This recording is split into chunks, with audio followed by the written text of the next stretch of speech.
नमस्कार, स्वागत है आप सभी का मालवी एकेडमी के इस ऑनलाइन लर्निंग प्लेटफॉर्म पे। अभी हम आए हुए हैं बीएचयू के सेंट्रल ऑफिस में और हमने यहाँ पे आपकी कुछ समस्याओं को इनसे बताया और उसको नोट कराया। सबसे पहली चीज़ आपके मन में सबसे बड़ा प्रश्न ये था कि अगर हमारा अभी कंपार्टमेंट का एग्ज़ाम है और जो बीएचयू की मिनिमम एलिजिबिलिटी क्राइटेरिया वो 50% है, 45% है अलग-अलग कोर्सेज़ के लिए, अलग-अलग कैटेगरीज़ के लिए, अगर वो आप फुलफ़िल नहीं कर रहे हैं और आपका ये है कि कंपार्टमेंट के थ्रू आपका सही हो जाएगा, अभी कंपार्टमेंट एग्ज़ाम आपका होना है और चूँकि इनका जो वेबसाइट है वो अलाउ ही नहीं कर रही रजिस्ट्रेशन में कि आप आगे प्रोसीड ही नहीं कर सकते अगर आपका मार्क्स कम है तो उसके लिए क्या कर सकते हैं? तो उसके लिए इन्होंने अभी के लिए तो इन्होंने साफ इनकार कर दिया कि इसमें हम कुछ भी नहीं कर सकते हैं और अगर आपका कंपार्टमेंट का एग्ज़ाम है, आप बाद में आप दें कि आपका मार्क्स बढ़ भी जाएगा, तो भी आप रजिस्ट्रेशन नहीं कर सकते हैं। बहुत क्लियरली यहाँ से बता दिया गया। हाँ, इन्होंने इस प्रॉब्लम को नोट कर लिया लेकिन इस पे इन्होंने कोई आश्वासन हमको नहीं दिया है। दूसरी बड़ी चीज़ यहाँ पर ये थी कि एक ये समस्या आ रही है कि जैसे ओबीसी के जो कैंडिडेट्स हैं मोस्ट ऑफ द कोर्सेज में उनके लिए एलिजिबिलिटी क्राइटेरिया 45% का है, 12th में उनका 45% होना चाहिए। अब यहाँ पर क्या है कि अगर आप फॉर्म भर रहे होंगे, आपका मार्क्स अगर 45% है तो सिस्टम अलाउ नहीं कर रहा है फॉर्म भरने से, रजिस्ट्रेशन आप नहीं कर सकते हैं। तो हमने इस बात को यहाँ पे रखा, तो उन्होंने इस प्रॉब्लम को अपने संज्ञान में लिया और इन्होंने इस चीज़ को नोट किया। इन्होंने कहा कि इस पर हम बहुत ही जल्द जो है इस पर काम करेंगे और इसको सही करेंगे।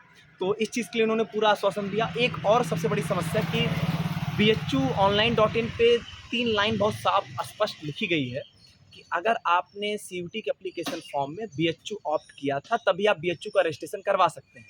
लेकिन अगर आप जाएंगे उसके सीयूटी के इंफॉर्मेशन बुलेटिन में तो वहाँ क्लियरली मेंशन है कि अगर आपने सीयूटी के एप्लीकेशन फॉर्म में किसी यूनिवर्सिटी को नहीं भी भरा है तब भी उसके काउंसलिंग और एडमिशन प्रोसेस में पार्टिसिपेट कर सकते हैं।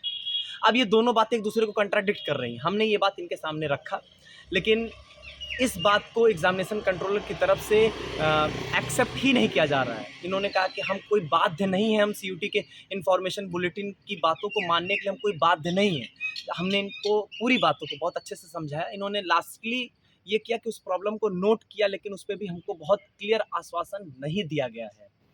और अब इसमें ये क्या करेंगे लास्टली तो इनके ऊपर ही चीज़ें डिपेंड करेंगे, लेकिन हमने इस चीज़ को बहुत फोर्सली रखा कि जो सीयूटी का जो सीयूटी की इन्फॉर्मेशन बुलेटिन में मेंशन है बच्चे उसी को मान के चलेंगे, क्योंकि बीएचयू की जो इनकी इन्फॉर्मेशन जो इन्होंने ये बात बोला वो बहुत लास्टली बोला है।